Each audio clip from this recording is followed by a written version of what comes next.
Assalamualaikum warahmatullahi wabarakatuh, sahabat ADM dimanapun Anda berada. Malam hari ini kita akan live Chess Master Gorontalo. Chess Master Gorontalo.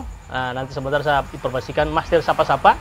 Tapi yang pasti di samping saya adalah salah seorang Master catur nasional juga, Pak Johan Panigoro. Ya, selamat malam. Assalamualaikum warahmatullahi wabarakatuh. Johan Panigoro, aktivitas sehari-hari sebagai Kepala Desa Tuladenggi, Pak Johan. Tuladenggi ya, Tuladenggi Kecamatan Telaga Biru. Apa namanya, jadi Master catur tahun berapa? Kalau saya 2014. 2014 di Makassar. Oh, di Makassar. Iya. Ada kesan yang menarik yang saya pernah dengar Pak Johan pernah sudah mulai jalan bagus, kualitas langkahnya, tapi tiba-tiba mengalami mengalami kekeliruan. Oke, mengalami kekeliruan di perjalanan itu. Tapi cerita bagaimana? Jadi itu pengalaman waktu mengikuti kejurnas di Palangkaraya. Jadi pada saat itu waktu opening itu posisi saya unggul. Posisi unggul? Posisi unggul. Terus? Sudah masuk di langkah teks. Kemudian tiba-tiba di langkah ke-10 itu lawan saya bisa menangkis untuk membela dengan langkah-langkahnya, sehingga posisi jadi berbalik, saya yang jadi tertekan. Akhirnya waktu itu sudah posisi terakhir, poin saya itu tinggal terakhir untuk mencari master. Karena dalam posisi kalah, saya coba menawarkan untuk minta poin kepada lawan saya ini. Akhirnya lawan saya ini marah-marah. Katanya dia bilang, tadi kamu sudah posisi unggul, kamu minta izin ke sana kemari, merokok, goyang-goyang kaki dan lain sebagainya. Akhirnya sekarang kamu minta poin. Dia bilang, saya tidak kasih kamu. Saya bunuh kamu, katanya. Kejadian tragis terakhir apa? Akhirnya saya tetap kalah. Kalah. Kejadian ini di mana? Di Palangkaraya. Oh, di Palangkaraya. Waktu posisi kemarin meraih master di catur waktu di Makassar itu meraih poin berapa? Alhamdulillah waktu itu saya bisa meraih poin 8 poin dari 11 babak. Jadi aturan waktu itu hanya 11 babak dan untuk mencapai master itu dia harus dapat 8 poin. Alhamdulillah saya bisa dapat 8 poin. Dan itu sangat dramatis untuk meraih 8 poin itu. DP dramatis di mana? Ya, jadi posisi sama waktu itu saya sudah kehabisan peluru ya untuk mencapai 8 poin itu. Jadi waktu babak ke-6 itu saya sudah tidak boleh kalah lagi. Harus menang. Harus menang. Terus? Jadi sisa babak itu saya harus menang. Kemudian di babak ke-6 itu posisi draw. Posisi kami draw, kemudian saya langsung diskusi dengan lawan saya tanyakan, Bapak sudah master belum? Katanya belum. Saya bilang, kalau begitu sama posisi. Akhirnya saya bilang, saya tawarkan begini, kalau misalnya Bapak bersedia, saya akan kasih Bapak poin full, tapi komitmennya bagaimana kan? Akhirnya dia tidak bersedia, dia bilang saya juga posisi kosong. Dia bilang kalau boleh Bapak saja yang ambil poinnya. Tindis. Iya. Baru saya sampaikan saya juga posisi kosong ini. Dia bilang baku ilas dia bilang. Akhirnya baku ilas dengan so bicara angka-angka. Saya bilang kalau mau bicara angka untuk ini, saya bilang saya tidak punya ini. Akhirnya saya bilang kalau cuma uang rokok boleh. Itu pun saya bilang cuma saya mau pinjam sama teman, sama Pak Saiful. Oke. Oke, jadi raih poin 8 waktu itu. Poin 8 ya, tahun 2014 dan menambah koleksi master di Gorontalo ya. Di Gorontalo. Oke. Nah, kalau hari ini untuk untuk para master yang akan duel malam ini Pak Johan, ada master Saprin Saipi dan Master Uyun Musa. Nah, di dua master ini menurut Pak Johan sebagai sama-sama master. Jadi kalau dari kedua pemain ini antara Pak Uyun Musa dan Pak Saprin selaku master nasional, kalau dari sisi kualitas permainan untuk saat ini memang kami lihat sudah rata-rata sudah seimbang. Oh, seimbang? Iya, cuma dari sisi jam terbang mungkin saudara Uyun Musa yang lebih banyak jam terbangnya, dan dari perolehan meraih gelar master itu saudara Uyun Musa yang lebih dahulu dari Pak Saprin. Pak Saprin. Ya, Pak Uyun Musa 2001 dia meraih gelar master. Artinya malam ini meragukan Pak Saprin bisa memenangkan pertandingan ini? Dari sisi jam terbang ya. Dari sisi jam terbangnya. Tapi kalau akhir-akhir ini kami melihat perkembangan dari kualitas bermainnya Pak Saprin itu sudah mulai bagus dan mulai ada ya? Mulai ada. Jadi bisa saja posisi malam ini akan berbalik kondisinya. Justru Pak Uyun Musa yang akan ditindis oleh Pak Saprin. Oke. Kalau begitu Pak Johan langsung kita undang pesertanya. Oke, kita undang pesertanya Pak Saprin Seipi ya. Beliau hari ini sebagai Ketua Percasi Provinsi Gorontalo. Ya. Nah, di sebelah mana Pak Saprin? Sebelah kanan. Oke. Kita undang langsung peserta yang kedua. Bukan penantang, karena ini baru awal, baru ronde pertama ini. Pak Uyun Musa, Master Uyun Musa. Pak Uyun Musa ini masuk di kepengurusan apa ya? Provinsi Pak Saprin? Iya. Oke. Nah, jadi setelah ini Pak Johan, Master Johan, silakan mengambil 2 bidak, dua apa namanya nih? Iya. Oh ya, di sana. Kita undi. Tapi tunggu dulu, kita tanya dulu, sudah siap Pak Saprin? Insya Allah siap. Pak Uyun? Siap. Sudah siap? Kita atur waktunya dulu. Iya. Jadi 20 menit. Ya, 20 menit setiap babak. 3 babak dan 20 menit setiap babak, 5 menit coffee break. Oke, sudah masih diatur. 20 menit. Pak Bob.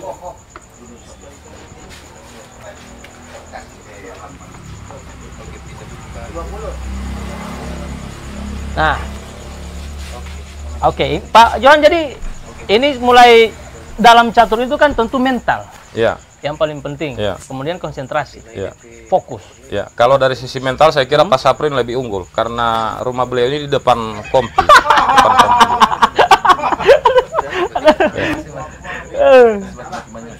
Masih mati-mati menyala. Yang mana? Ini. Checklist itu. Oke. Yang mana mati selama ini? Ada tata Oke. Ya. 20 menit Pak Saprin? 20 menit Pak Uyun? Oke. Jadi mental? Iya. Pak Saprin? Dari mental Pak Saprin unggul ya. Oke. Oke, kita akan mulai undi buahnya. Komentator malam ini Pak Johan Panigoro dengan Pak Umar Karim. Ya, Pak Umar Karim sementara menunggu di apa namanya? Di ruangan sebelah ya, di studio sebelah. Disilakan apa? Oke. Peserta memilih sebelah kanan atau kiri. Oke, silakan Pak Saprin. Sebelah kanan. Sebelah kanan. Pak Uyun berarti. Ya, jadi pas posisinya. Oke. Ya, nanti setelah 20 menit Pak Johan lagi datang ke sini Pak Saprin.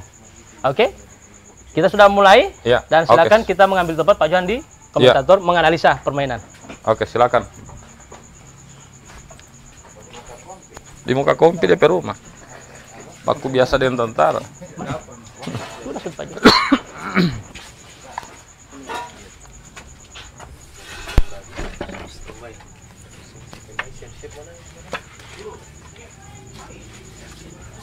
Aduh, tidak dapat lihat posisi. Ada di kalau di sini ada pada di sana ya.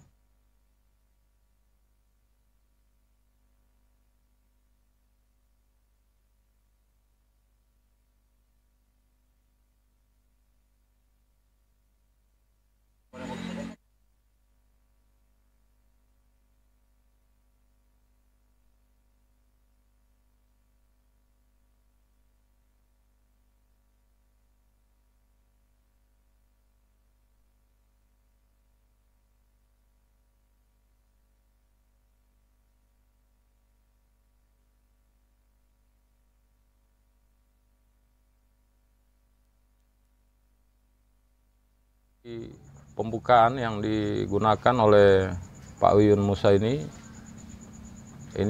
pembukaan D4 ya, mengarah ke Gambit Menteri ya.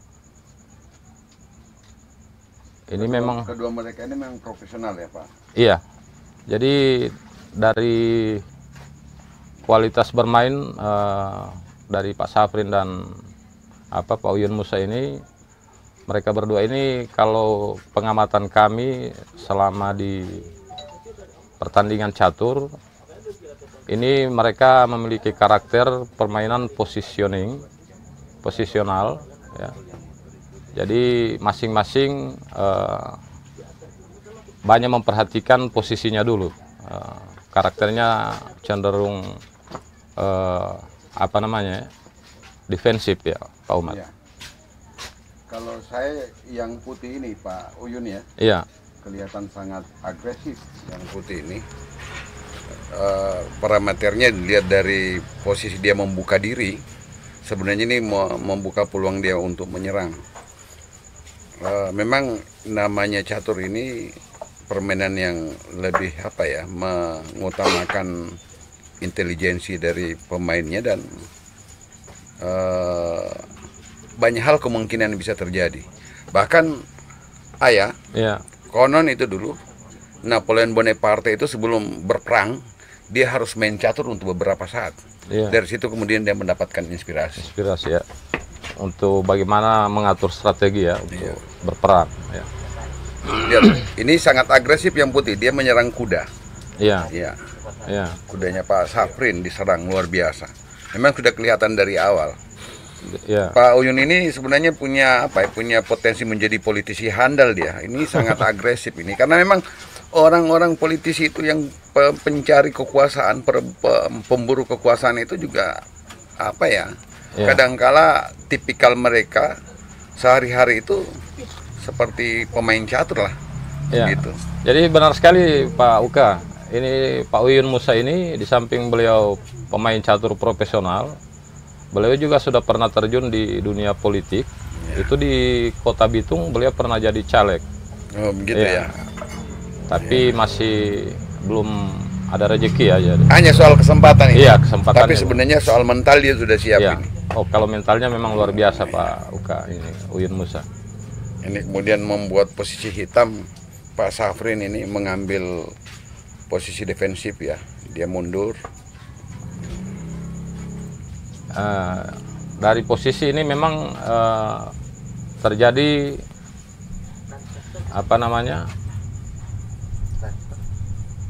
posisi perangnya di sayap menteri ini Pak Uka.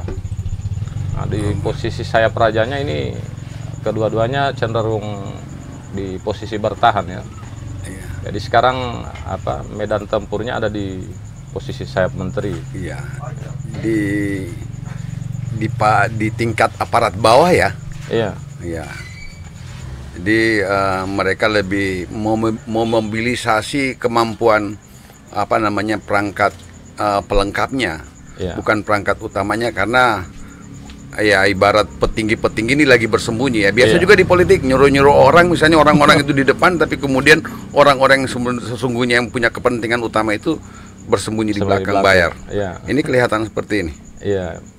Jadi ini kalau saya lihat posisi polemiknya ada di sayap menteri itu hanya sekedar mengalihkan konsentrasi dari masing-masing lawan, yang pada akhirnya nanti posisi ini akan pindah peperangannya di sayap raja. Di pertarungan utamanya di sana. Sentrumnya di raja nanti di ujung permainan. Seperti saya bilang tadi, putih ini memang benar-benar sangat agresif ya. Dia menyerang, bahkan hitam ini masih semacam mengumpulkan energi, menyembunyikan energinya. Ini semua masih berada di lajur belakang. Tapi putih kemudian memang kalau menurut Ayah, mana lebih bagus sebenarnya kalau dalam permainan catur? Apakah posisi putih yang benar-benar ofensif ini, atau hitam yang cenderung semacam wait and see, masih melihat keadaan kemudian dengan itu mengambil langkah-langkah berikut? Ya, kalau untuk strategi seperti ini itu tergantung karakter dari pemainnya juga Pak Uka. Kalau saya prinsipnya kalau main catur, untuk pertahanan yang paling efektif itu adalah menyerang. Gitu ya. Jadi kalau saya cara mainnya itu sangat ofensif, terbuka, dan kalau istilah teman-teman di Warkop itu katanya saya itu pemain kapuraca begitu, Pak Uka. Selalu cenderung mempresur ya. Ya, mempresur ya. Ya, memang apa namanya, lagi-lagi ini permainan mengandalkan kemampuan atau kapasitas sel otak kita ya. Karena juga ada dokter saya lihat tadi nih ikut menyaksikan ini olahraga yang tidak sekedar mengandalkan otot, tapi kemampuan, daya analisa, lalu kemudian ya juga sisi pengalaman sangat penting. Ya. Tapi ini Pak Uka, luar biasa ini agenda malam ini yang dilaksanakan oleh pengurus Percasi ya, Kecamatan Limboto, yang diketuai oleh Pak Sapa Abadinggo ya. Ini insya Allah kegiatan seperti ini akan menjadi motivasi bagi para pemerhati catur untuk bisa diundang dalam live fund chess master seperti ini. Nah, dan ini seperti informasi dari Abadinggo, ini agenda seperti ini akan dilaksanakan secara berkelanjutan dengan jadwal yang akan diagendakan oleh Percasi Kecamatan Limboto. Nah, ini untuk posisi sekarang kami lihat ini masih di posisi, sudah mulai masuk posisi middle ya, middle game. Nah, dan ini posisi penguasaan sentrum ya.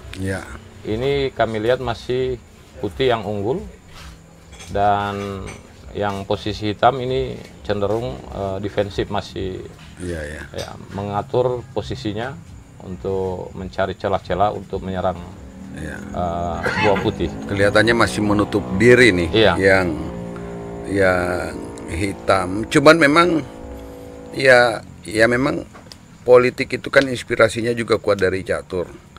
Di catur ini kadang-kala juga ada praktek-praktek double face, muka dua ya. Kadang-kala mau menyerang sisi kiri, kelihatannya. Jadi pura-pura serang kiri. Tapi de factonya dia mengarah ke kanan. Ya, di politik juga begitu. Kadang-kala memuji, tapi sesungguhnya pujian itu justru menjerumuskan. Jadi luar biasa ya. Ada sasaran antara ya. Nah, ini putih lebih agresif lagi, dia maju ke depan, mengancam gajah ya. Tapi kemudian gajah juga dijaga sama bidak. Kalau dari perkembangan buah ini Pak Uka kami lihat masih seimbang ya. Masih seimbang ya. Kedua-duanya masih baru satu perwiranya yang keluar dari masing-masing lawan. Ini sudah ada pertukaran kuda putih dengan kuda hitam ya. Ini andaikan bidak gajah hitam jika tidak bergerak dari tempatnya, bisa kuda putih bisa jadi ancaman dan akan membuka posisi raja untuk diserangnya. Jadi kalau posisi seperti ini, gajah hitam dari Pak Safrin ini kalau tidak digeser, ini pasti akan dimakan dilumat oleh putih. Karena dari posisi perwira yang aktif ini, itu gajah hitam ini sangat berpotensi untuk mengobrak-abrik sayap raja putih. Jadi ini harus langsung dihilangkan oleh putih ini. Nanti kita lihat untuk langkah Pak Safrin kalau dia akan membiarkan gajah hitamnya ini. Cuma saya yakin pasti beliau akan menghindar ya. Cuman memang raja hitam ini benar-benar dijaga sama perwiranya ya. Semua berbaris rapi di depannya. Berbeda dengan yang putih, satu bidaknya udah maju satu langkah, jauh satu langkah. Yang mana Pak Uka? Putih. Yang di sayap raja sana ya? Iya, di sayap raja. Berbeda dengan posisi yang di ini apa namanya, posisi dari buah putih dan hitam ini di sayap raja ini masing-masing punya apa namanya, gajah pianseto ya. Iya. Ya, untuk gajah pertahanan raja. Nah, jadi cara untuk membongkar pertahanan seperti ini, kalau dengan gaya saya bermain ini, saya akan lumpuhkan dulu itu. Iya, saya akan bongkar sayap rajanya ini. Mungkin misalnya disusun menteri dengan gajah putih ini, sasarannya ke H3. Nah, ini masih giliran langkah hitam. Langkah hitam ini masih berpikir panjang ya. Oh, jadi Pak Uyun nggak ambil langkah ini, Pak Uka? Dia makan kuda dulu ya. Oh, ada tester tadi. Sekarang giliran hitam. Iya. Ini kalau Pak Ajis Ali bilang, itulah kece yang di H3 itu harus didobrak, dilumpuhkan. Iya. Oh, bahaya itu. Iya.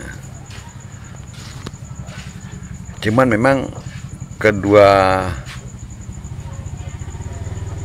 pemain ini belum menggerakkan menteri ya. Iya.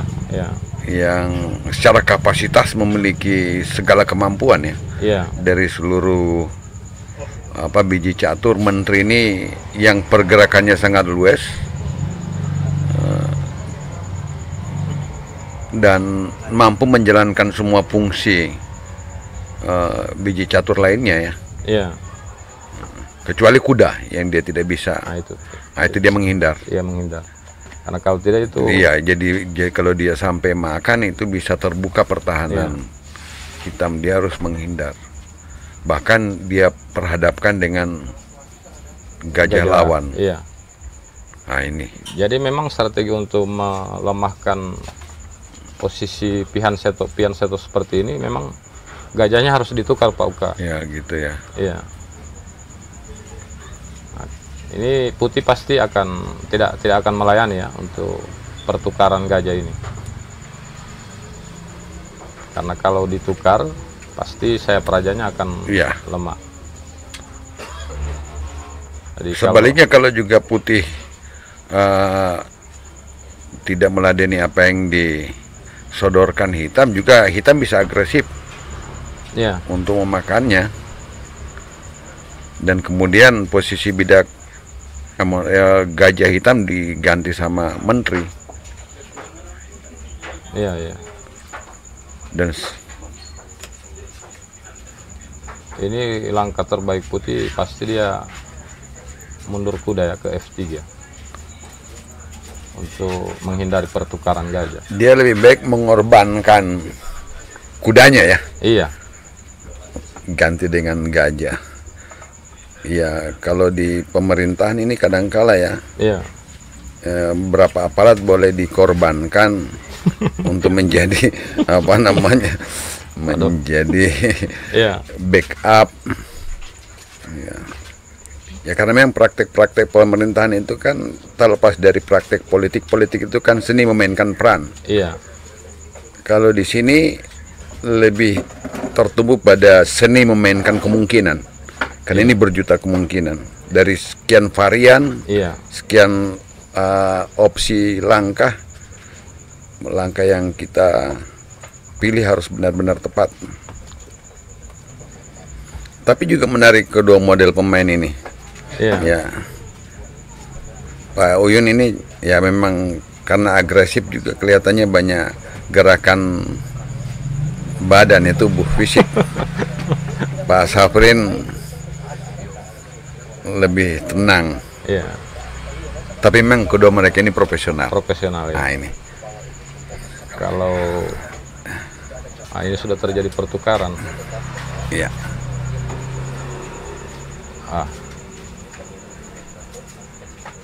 Putih ini benar-benar agresif. Ini menteri sudah keluar dari kandang. ibarat di pemerintahan daerah, sekdanya ini sudah. Sekdanya sudah Iya, tua. iya. Sekda atau wabub? Sekda ya. Sekda. Karena memang ini tidak pakai wabub. Pokoknya. Oh iya. Ya kalau rajanya bupatinya close, mati, dead, Iya. over. Kalau di sistem struktur pemerintahan daerah kan masih ada orang keduanya, bisa mengganti. Di sini bisa peran-peran itu digantikan, misalnya ketika bidak sampai di ujung papan catur bisa menjadi menteri atau apa saja diinginkan. Tapi kalau di pemerintahan tidak. Ini sudah terjadi pertukaran menteri. Iya. Memang gayanya Pak Saprin seperti itu. Beliau lebih suka bermain sederhana ya. Iya. Kalau ini di posisi saya hitam tadi, saya tidak mau untuk pertukaran menteri. Karena ini kalau sudah permainan sederhana seperti ini, arahnya akan ke permainan ending yang Berhadapan. iya dengan buah sederhana ya. Buah sederhana dan Iya. bahkan derajatnya sudah saling sangat berhadapan. Jadi kemungkinan komplikasi dalam posisi itu tidak akan terjadi lagi. Jadi main-main simple. Tapi sebenarnya malam ini ada uji kapasitas dari Pak Saprin dan Pak Uyun. Siapa sebenarnya mumpuni dan siapa yang lombo? Iya. Saya ketahuan malam ini. Kalau saya amati untuk tahun 2021 itu perkembangan kualitas bermainnya Pak Saprin itu sangat luar biasa Pak Uka. Dan malam ini saya lihat Pak Uyun Musa lebih gemilang ya. Iya. Lebih Akan jadi lombo itu Pak Umar. Iya. Kalau saya lihat posisinya Pak Uyun Musa sekarang. Oh begitu ya. Iya. Karena benar-benar terbuka. Ini dari sisi permainan. Tapi sebenarnya kalau terbuka begini, Iya. dia lebih mudah menyerang ya. Iya. Karena semua aparaturnya itu aktif, bisa diaktifkan, tidak ada yang menghambat di depan. Kadangkala juga penting untuk membersihkan mengosongkan halangan-halangan di depan untuk lebih mudah untuk mengambil langkah-langkah menyerang. Tapi ini kalau dari posisi buah hitam dan putih, ini konsolidasi pion buah putih ini agak renggang ya. Jadi, tidak saling menopang. Iya. Tidak solid. Tidak solid ya. Tidak solid, benar. Ya, tidak solid. Ini posisi seperti ini harusnya menteri itu dibutuhkan untuk mengawal ini posisi dari bidak-bidak putih yang sudah agak terlanjur ini ya, tidak terkonsolidasi dengan baik. Iya. Lemah.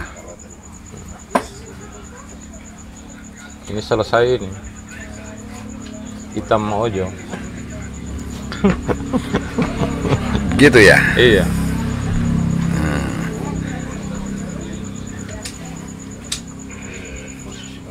Posisi bidak tak acak yang putih. Iya, cenderung cerai-berai, tidak saling ada rantai ikatannya ya, lemah. Jadi kalau di partai politik Pak Uka mungkin bisa karena memang begini, kalau di partai politik itu orang semua berebut peran, berebut kekuasaan. Iya. Siapa yang unggul ya dialah yang eksis. Kelihatan seperti di sini. Iya. Semua lebih bagus itu kan seluruh piranti ini saling terikat ibarat mata rantai ya. Iya. Kalau sekarang sudah cerai-berai begini, lebih memperlemah posisi. Sudah tidak saling menjaga. Karena soliditas itu penting. Iya. Ya. Nah, ini juga Pak Uka dari waktu ini Pak Saprin masih punya 12 menit ya. Oh iya ya, Pak Uyun sudah menguras waktu jauh. 14 menit. Iya. Habiskan waktu 14 menit untuk waktu pikir. Nah, dan memang gaya mainnya Pak Uyun seperti itu. Bahkan waktu beliau meraih gelar master di Tarakan itu, ya, rata-rata posisi waktu pikirnya itu di bawah 5 menitan.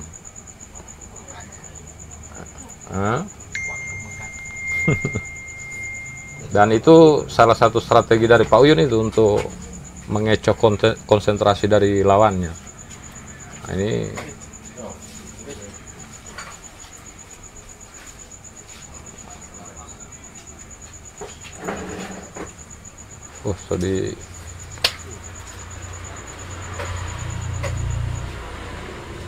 nah,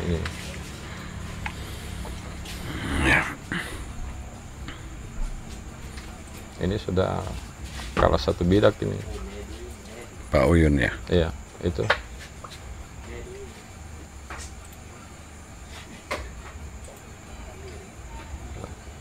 Iya, udah unggul 1 bidak. Luar biasa.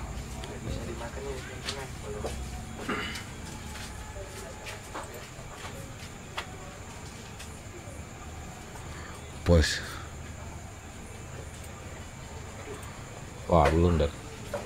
Posisi perwira menengah. Itu bisa menang kualitas hitam ini. Kalau dia bertahan bisa kalah 1 perwira.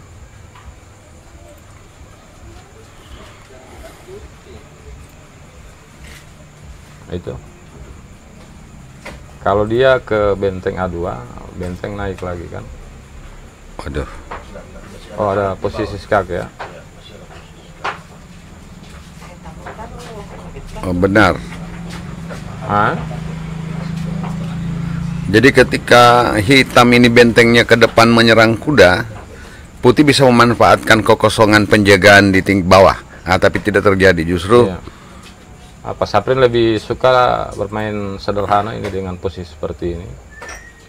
Dan kalau dari pengalaman saya mengamati Pak Saprin bermain dengan posisi seperti ini, itu 99% itu dimenangkan oleh Pak Saprin. cuman memang dari sisi waktu putih ini sangat-sangat defisit ya. Iya. Tinggal sedikit.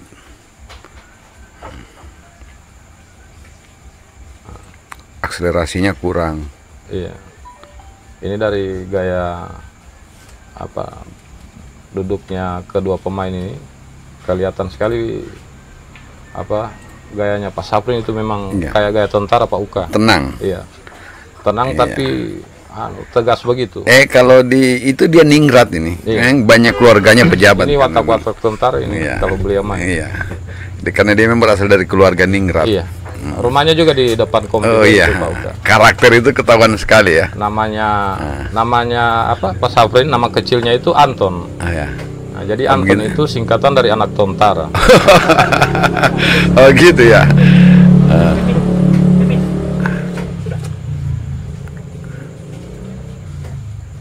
ini sudah mulai mengarah ke permainan akhir. Dan Pak Saprin sudah mulai mengambil posisi untuk mengaktifkan rajanya keluar dari sarang. Iya.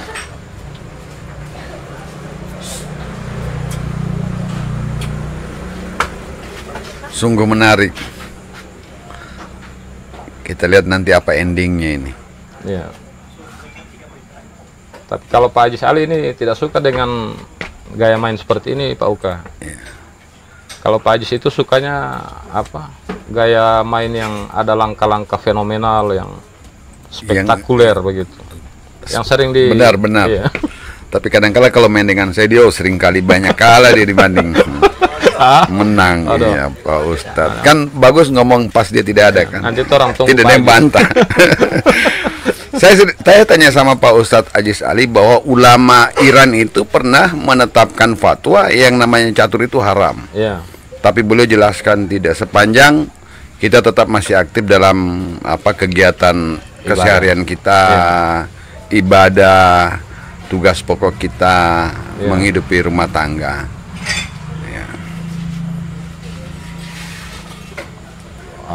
Hitam mulai perlahan menyerang.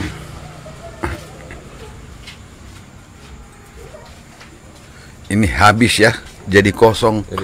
Persis di Kabupaten Gorontalo perangkat desa banyak diberhentikan jadi begini. Kurangnya juga perangkat desa di desa kan. Aduh, ada 228 orang lebih. Nopongan saya itu. Kan kita lagi bicara catur dalam perspektif politik. Iya. Mirip-mirip. Tapi mata potala saya Pak. Mirip-mirip, saya bilang mirip. Iya. Bukan main. Waduh, ini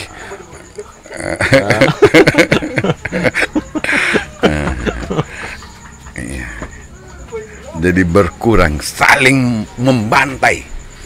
Dia membantai. Ini kemungkinan untuk bidak Pak Uyun Musa yang di sayap menteri ini akan dilumat habis oleh hitam. Iya, tapi kenapa ini kan ini lagi pada posisi bisa di yang mana Pak Uka? Yang ini, yang bidak putih dekat benteng hitam.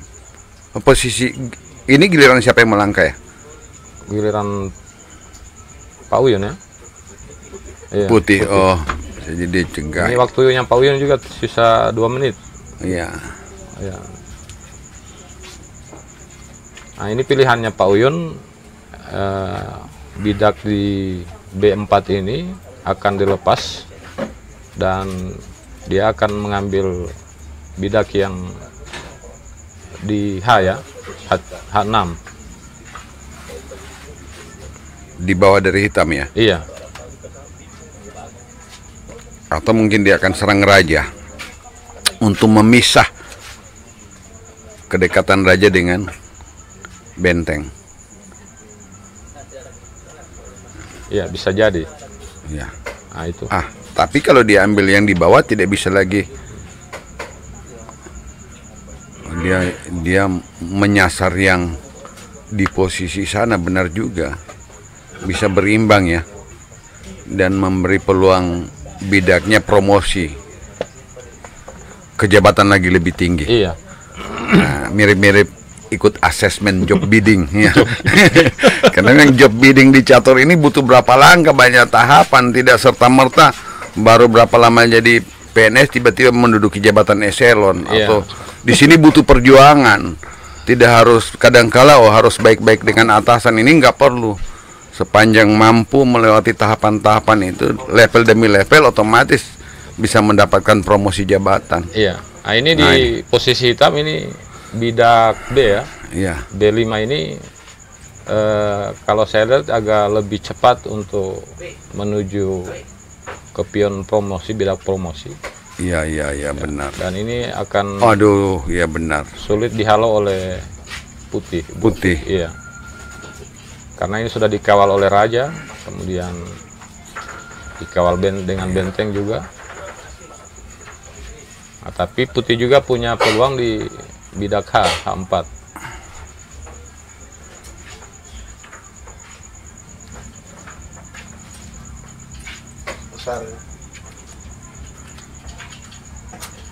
Pak Saprin mengorbankan bidaknya. Iya. Aduh, jadi sama ini. Yang hitam masih punya 3 kali peluang melangkah, bisa promosi. Sebaliknya yang putih masih butuh 4 langkah. Iya. Tapi akan jadi bersamaan ini kalau karena sekarang pertukaran benteng, itu bisa bersamaan. Iya. Sebaliknya posisi Raja Hitam lebih agak bisa mendekat kalau seandainya terjadi pertukaran benteng. Iya. Bisa mendekat.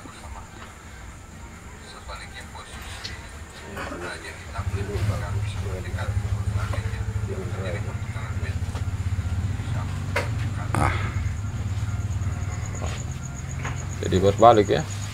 Berbalik. Jadi putih yang unggul 1 bidak. Secara kualitas putih unggul. Secara kualitas. kuantitas ya, kuantitas.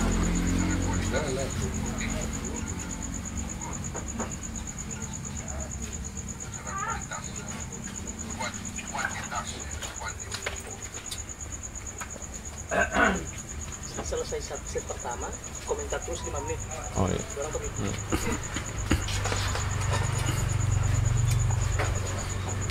Kopi nanti antar kamar. Oh. Justru hitam memilih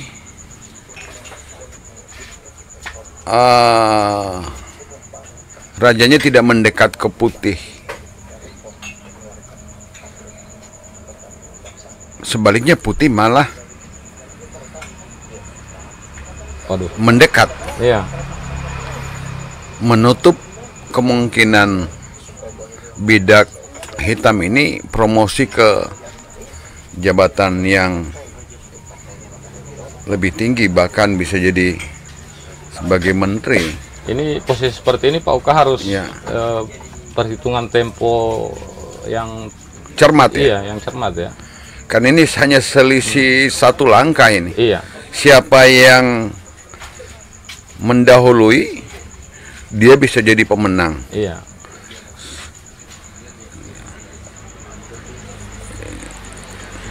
Tapi sebenarnya Pak Saprin berharap saja keunggulan di waktunya ini barangkali lebih bisa memungkinkan ya. Bisa menang waktu ya. Menang waktu. Yang menonton bilang pemain luwes, komentator tegang. Iya, kami memang komentator ini tegang ya, para pemirsa. Saya ini lagi-lagi melihat ini tidak sekedar sebagai sebuah permainan, tapi ini apa ya? Bicara ambisi. Iya. Dan memang biasa penonton itu tegang kalau menonton permainan catur Pak Uka. Ya. Karena apa? Analisa penonton itu beda dengan pemain yang sedang bermain. Saya melihat peluang hitam ini lebih awal bidaknya mendapatkan promosi ya. Mungkin mereka memilih menteri ya dibanding yang putih karena ini kehilangan tempo putih nih Pak Uka. Kehilangan tempo iya. Dengan mengambil langkah raja mendekat tadi itu justru waktunya juga sudah kritis. Iya. Dan waktunya sudah sangat kritis. Iya.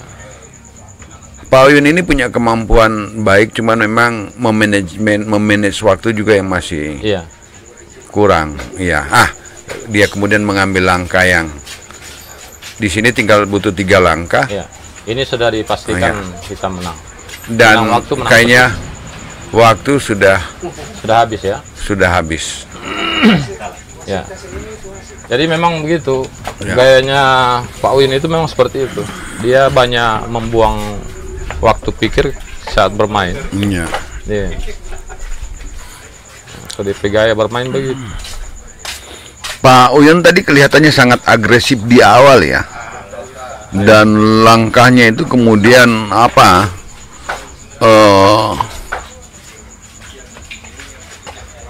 Benar-benar cepat, bahkan membuka diri justru di akhir. Iya. Jadi memang tadi awal saya sudah sampaikan ke Abadingo Pak Uka. Iya. Kalau dari kualitas bermain itu memang Pak Uyun Musa punya jam terbang di tahun 2000-an itu. Dari kualitas bermain Pak Uyun lebih unggul ya. Oh begitu ya? Iya. Tapi di 2015 ke atas itu Pak Saprin sudah mulai bagus kualitasnya. Ya. Tapi kayaknya kedua mereka ini juga punya basic politik ya? Iya. Karena keduanya juga pernah aktif di partai politik. Ya, memang orang-orang main catur itu juga punya karakter yang sama dengan para politisi. Iya. Gitu. Ya, dan sebaiknya kalau juga politisi yang belum tahu main catur harus belajar lah supaya tahu gimana seni memainkan kemungkinan. Iya. Gitu. Ini sudah. Ini akan ada babakan kedua lagi pemirsa. Ya. Jadi malam ini 3 babak ya. Jadi saya mengucapkan terima kasih Pak Abadingo ini yang sudah memfasilitasi kegiatan dan sudah mengundang saya ini. Iya. Dan ya biasalah pemirsa kalau diundang begini kami itu dikasih honor. Ya belum tahu ini berapa ya. Paling cukup untuk makan 3 bulan ini. Iya. Tapi tergantung channelnya Abadingo juga. Iya. Makanya tolong di subscribe yang banyak ya. Kalau saya lihat jumlah subscribe dari Abadingo ini baru berapa, 1000-an ya. Lumayan lah. Ya. Sudah monetisasi itu Pak Uka. Cuman memang kedua beliau ini memang apa namanya, orang selalu meramaikan Balantika Catur ya. Iya. Balantika Catur di Gorontalo. Iya. Mereka malang melintang. Betul. Iya. Pak Safrin, Pak Uyun ini memang kalau di Provinsi Gorontalo itu mereka sudah masuk di 10 besar ya pemain papan atas di Provinsi Gorontalo. Top 10 ya. Iya. Orang-orang yang selalu bergelimang dengan piala karena sudah menyandang gelar master. Di prosedur untuk mendapatkan gelar master di catur itu gimana, Ayah? Jadi dia tergantung di aturan atau ketentuan yang berlaku di Kejurnas. Iya. Nah, jadi waktu Pak Saprin meraih gelar master itu ketentuannya waktu itu 13 babak. Berarti harus ada semacam momen seperti Kejurnas ya? Kejurnas ya. Kalau bukan Kejurnas, kalau kejuaraan lokal daerah nggak bisa ya? Dia bisa ada selain Kejurnas itu, tapi dia bukan langsung master nasional full. Oh. Dia masih norma master nasional. Oh, begitu. Jadi kalau untuk meraih gelar master itu di samping di momen Kejurnas, kemudian juga ada syarat poinnya. Jadi harus memperoleh poin dengan jumlah tertentu supaya jadi bisa mendapatkan gelar. Tidak harus menang ya, tidak harus menang mutlak keseluruhan permainan. Jadi dari 13 babak misalnya Pak Saprin meraih gelar master waktu itu beliau mendapatkan poin 9.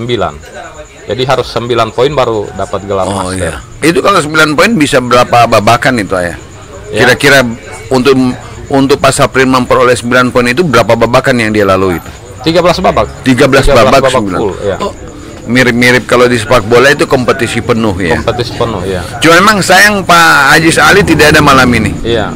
Itu juga salah seorang penggiat catur. Jadi memang saya ini ada mainan baru pemirsa sebagai masuk di komunitas catur dan sungguh mengasihkan, dan saya baru belakangan menyadari ternyata catur ini benar-benar permainan yang sungguh menghibur, membuat otak kita selalu berpikir. Apalagi waku-waku palato. Oh iya.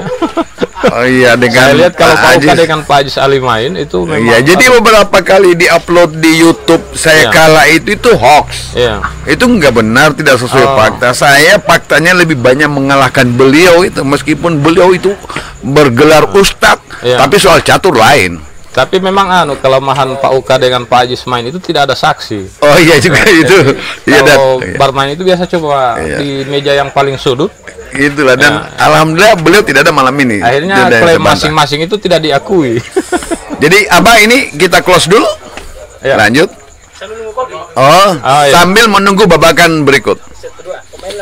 Iya. Jadi perlu saya laporkan kepada pemirsa bahwa di sisi kanan kami ini ada ruangan. Ini kami berada di Bengkel Kopi. Bengkel Kopi ini warung kopi populer di Limboto, dan pada malam hari itu banyak yang datang itu para pencipta catur. Pemiliknya Pak Irfan ya? Iya, Pak Irfan. Jadi itu pemiliknya. Jadi kami berkumpul. Nah sekarang mereka ini Pak Mirisa lagi berada di sisi kanan kami ini duduk.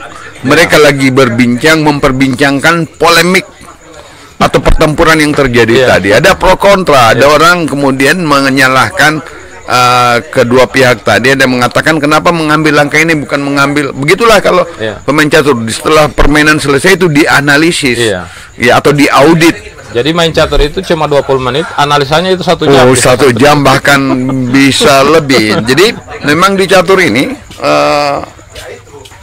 tapi juga ada satu ya. Nah ini kita sudah mendapatkan suguhan kopi dari Pak Amir. Ini luar biasa, Pak Amir Isa, yang sering kalau di orang panggil Pak Amir Bintang Isa.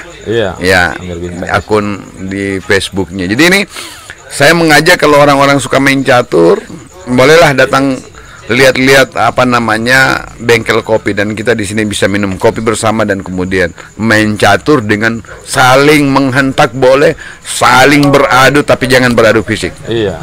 Iya. Nah, ini kita nantikan untuk babak keduanya Pak Uka. Iya.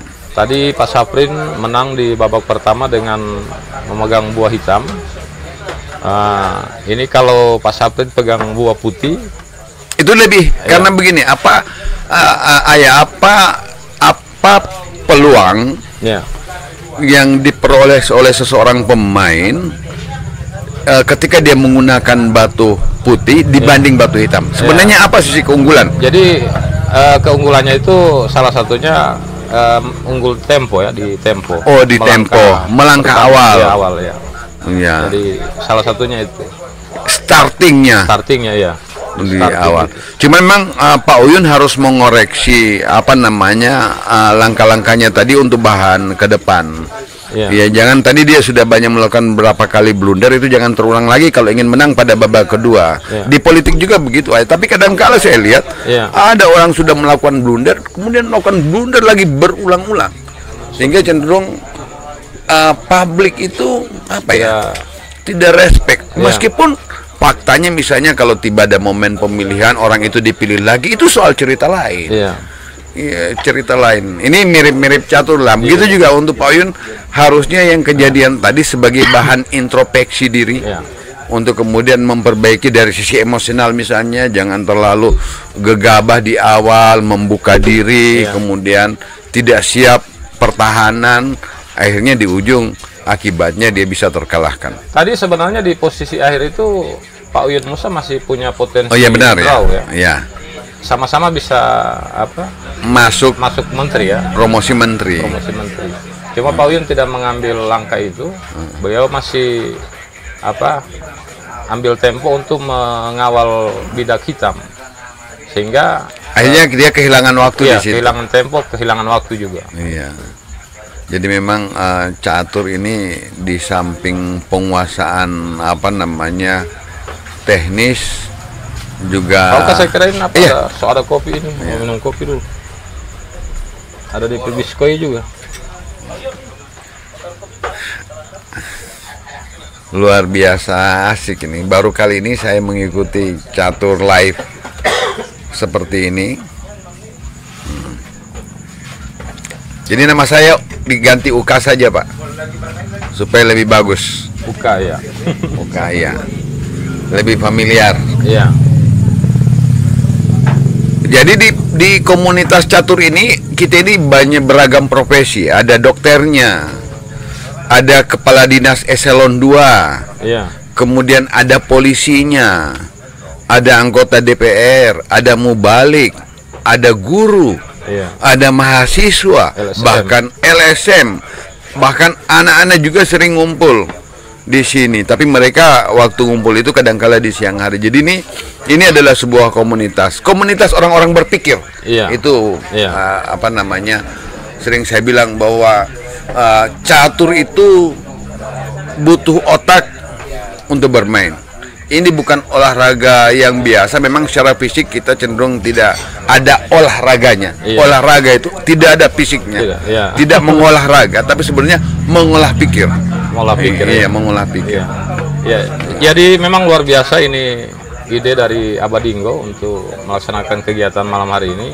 Dan bahkan informasi tadi, setelah ini beliau akan agendakan untuk Fun Chess Master untuk tunanetra.